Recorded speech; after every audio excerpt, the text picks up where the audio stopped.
আমি দেখলাম হালি শহরে একটা রেস্টুরেন্টও হয়েছে, বাবু খাইছো? দেখেন নাই আপনারা? দেখেছেন অবস্থা? আমরা আমাদের ছেলেদেরকে বলি বাবু খাও, বাবা খাও, তাই না? কি এক জামানা আসতো, এখন মেয়ে ছেলেকে বলে বাবু। ইসলাম নারীকে স্ত্রী হিসাবে অধিকার নিশ্চিত করত। আল্লাহ রাব্বুল আলামিন কোরআনে কারীমের 2 নম্বর সূরা সূরাতুল বাকারা এর 187 নম্বর আয়াতে বললেন, হুন্না লিবাসুল লাকুম ওয়া আনতুম লিবাসুল লাহুন। তোমাদের স্ত্রী হচ্ছে তোমাদের পোশাক, আর তোমরা হচ্ছে তোমাদের স্ত্রীদের পোশাক। সুবহানাল্লাহ। পোশাকের কাজ কি? পোশাকের কাজ হচ্ছে দেহকে ঢেকে রাখা। স্বামী স্ত্রীর জন্য পোশাক, স্ত্রী স্বামীর জন্য পোশাক মানে হচ্ছে স্বামী স্ত্রী একজন আরেকজনের চরিত্র সতীত্বের হেফাজত করে, যৌন চাহিদাকে হেফাজত করে, ঠিক কি না? এজন্য আল্লাহ তাআলা বললেন তোমরা নারী পুরুষ একজন আরেকজনের পোশাক। স্ত্রীদের উপরে জুলুম করা যাবে না, দাস দাসীর মতো আচরণ করা যাবে না, তাকে সম্মান করতে হবে, তার অধিকার তাকে দিতে হবে। এই জন্য কোরআনে কারীমের 2 নম্বর সূরা সূরাতুল বাকারা এর 228 নম্বর আয়াতে আল্লাহ তাআলা বললেন, ওয়ালাহুন্না মিসলুল্লাযী আলাইহিন্না বিল মারুফি ওয়ালিররিজালি আলাইহিন্না দারাজা ওয়াল্লাহু আজিজুন হাকীম। আল্লাহ তাআলা বললেন নারীর উপরে যেমন পুরুষের অধিকার রয়েছে, অর্থাৎ স্ত্রীর উপরে যেমন স্বামীর হক রয়েছে, তেমনি স্বামীর উপরে স্ত্রীরও কিছু হক রয়েছে। সুতরাং আপনি আপনার স্ত্রীর সাথে দুর্ব্যবহার করতে পারবেন না। কিছু লোক তো এমন আছে বিয়ে করার পর সে নবাব সলিমুল্লাহ আর বউকে বানিয়েছে কাজের মেয়ে জরিনা, এরকম আছে না? নাই? হ্যাঁ, এরকম আছে না? আপনাদের মধ্যে থাকতে পারে এরকম দু একজন। বউয়ের সাথে দুর্ব্যবহার করে, ভালো করে কথা বলে না, তাকে সময় দেয় না, তার সাথে হাসি মুখে কথা বলে না। এটা তো ইসলাম নয়। ইসলাম বলছে, আল্লাহ তাআলা বলছেন যে তোমাদের স্ত্রীদের সাথে তোমরা বিল মারুফ উত্তম আচরণ করো, তাকে সম্মান করো। বিশ্বনবী সাল্লাল্লাহু আলাইহি ওয়াসাল্লাম বললেন, খায়রুকুম খায়রুকুম লিআহলিহি ওয়া আনা খায়রুকুম ওয়া আনা খায়রুল লিআহলি। বিশ্বনবী সাল্লাল্লাহু আলাইহি ওয়াসাল্লাম বলেছেন তোমাদের মধ্যে সেই লোকটাই শ্রেষ্ঠ যে তার স্ত্রীর কাছে শ্রেষ্ঠ। সুবহানাল্লাহ। তোমাদের মধ্যে সেই উত্তম যে তার বউয়ের কাছে উত্তম। কারণ আপনি কত বড় ইমানদার আর কত খারাপ এটা আপনার বউয়ের চাইতে কিন্তু ভালো আর কেউ জানে না। এই জন্য বিশ্বনবী বললেন যে তার স্ত্রীর কাছে উত্তম সে সবার কাছেই উত্তম। মনে রেখো আমি আমার স্ত্রীদের কাছে উত্তম। সুবহানাল্লাহ। স্ত্রীদের সাথে দুর্ব্যবহার করা যাবে না। অনেকে তো আছে বউকে পিটায়, আছে না এরকম? বউকে যারা পিটায়, বউয়ের উপর যারা হাত তুলে, পৃথিবীতে এদের মতো নাদান, এদের মতো কুলাঙ্গার আর একটাও হতে পারে না। সে যদি আপনার সাথে দুর্ব্যবহার করে, খারাপ আচরণ করে, আপনি তাকে বুঝান, প্রয়োজনে বিছানা আলাদা করে দেন। শাস্তি দেওয়ার অনেক সিস্টেম আছে, কিন্তু তার গায়ে আপনি হাত তুলেন কেন? এমনটা করা যাবে না। বিশ্বনবী সাল্লাল্লাহু আলাইহি ওয়াসাল্লাম তার স্ত্রীদের সাথে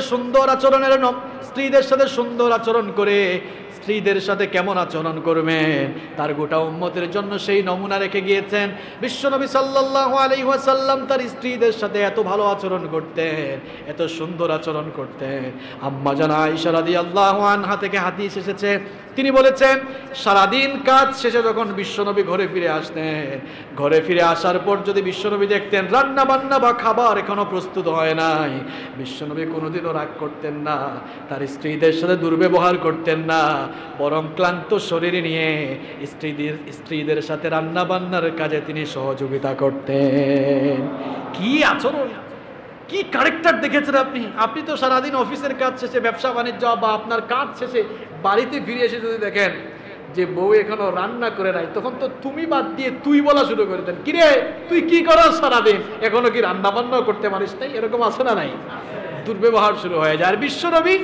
আর বিশ্বনবী সাল্লাল্লাহু আলাইহি ওয়াসাল্লাম সারাদিন কাজ শেষে ঘরে ফিরে এসেছেন ক্লান্ত শরীর নিয়ে, এখনো রান্না বান্না হয় নাই, খাবার দাবার হয় নাই, রাগ করেন নাই, বরং রান্না বান্নার কাজে স্ত্রীদেরকে সহযোগিতা করেছেন। সুবহানাল্লাহ।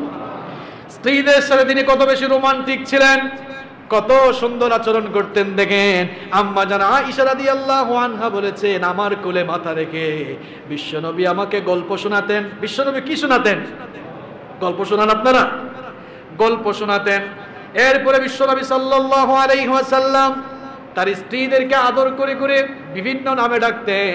আম্মা জান আয়েশা রাদিয়াল্লাহু আনহাকে মাঝে মাঝে আদর করে হুমায়রা ডাকতেন, আবার মাঝে মাঝে আয়েশ ডাকতেন, মাঝে মাঝে আয়েশ ডাকতেন, মাঝে মাঝে হুমায়রা ডাকতেন। আপনি আপনার ওয়াইফকে বিভিন্ন নামে ডাকেন, কোনো অসুবিধা আছে?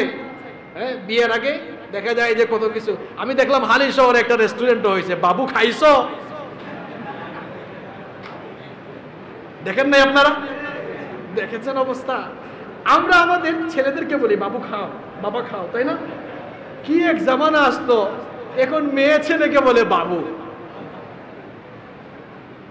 এখন মেয়ে ছেলেকে কি বলে? আস্তাগফিরুল্লাহ, মাআযাল্লাহ। তো দেখেন বিশ্বনবী সাল্লাল্লাহু আলাইহি ওয়াসাল্লাম আদর করে তার স্ত্রীদেরকে কত সুন্দর সুন্দর নামে ডাকতেন। আয়েশ ডাকতেন, হুমায়রা ডাকতেন।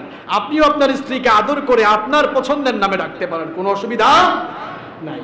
পূর্ণিমার চাঁদের রাতে বিশ্বনবী সাল্লাল্লাহু আলাইহি ওয়াসাল্লাম আম্মা জান আয়েশা রাদিয়াল্লাহু আনহাকে বললেন, প্রিয়তমা স্ত্রী আমার, চলো আমরা আজকের এই চাঁদনি রাতে ঘরের বাহিরে গিয়ে কিছুক্ষণ গল্প করি। ঘরের বাহিরে যাওয়ার পর আম্মা জান আয়েশাকে বললেন, প্রিয়তমা স্ত্রী আমার, চলো আমরা একটু দৌড় প্রতিযোগিতা করি, দেখি কে কার আগে দৌড়িয়ে ফার্স্ট হতে পারে। বিশ্বনবী ইচ্ছা করে আয়েশার কাছে হেরে গেলেন, কারণ বিশ্বনবী যদি চান তাকে হারানোর ক্ষমতা কি আকাশ বা দুনিয়ার কারো আছে নাকি বলেন? বিশ্বনবী তার স্ত্রীকে খুশি করার জন্য হেরে গেলেন। কিছুদিন পর আবার চাঁদনি রাতে আয়েশা রাদিয়াল্লাহু আনহাকে নিয়ে বের হলেন, বললেন চলো আজকে আবার আমরা দৌড় প্রতিযোগিতা করি। বিশ্বনবী সেই দিন আম্মা জান আয়েশা রাদিয়াল্লাহু আনহাকে কোনো প্রকার সুযোগ না দিয়ে তিনি ফার্স্ট হয়ে গেলেন। ফার্স্ট হয়ে তিনি বললেন, আয়েশা গো, সেই দিন যে তুমি আমাকে হারিয়েছিলা, আজকে তোমাকে হারিয়ে তার প্রতিশোধ আমি নিলাম। সুবহানাল্লাহ।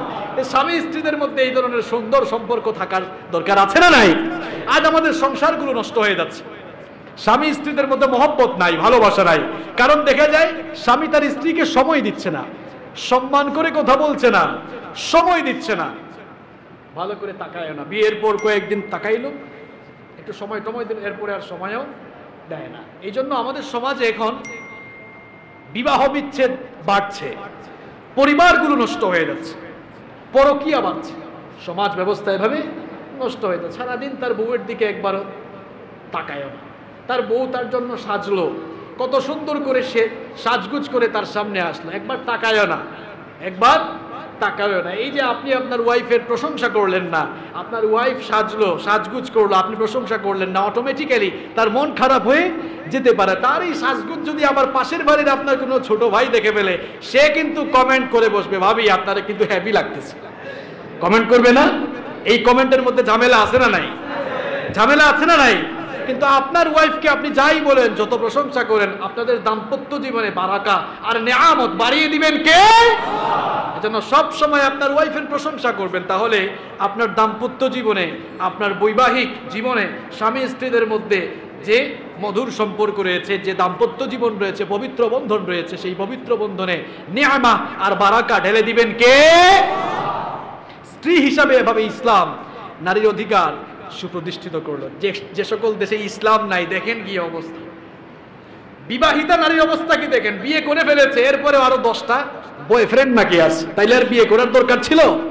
কথা কন না কেন, দরকার ছিল? অধিকার নাই, মর্যাদা নাই, সম্মান নাই এদের।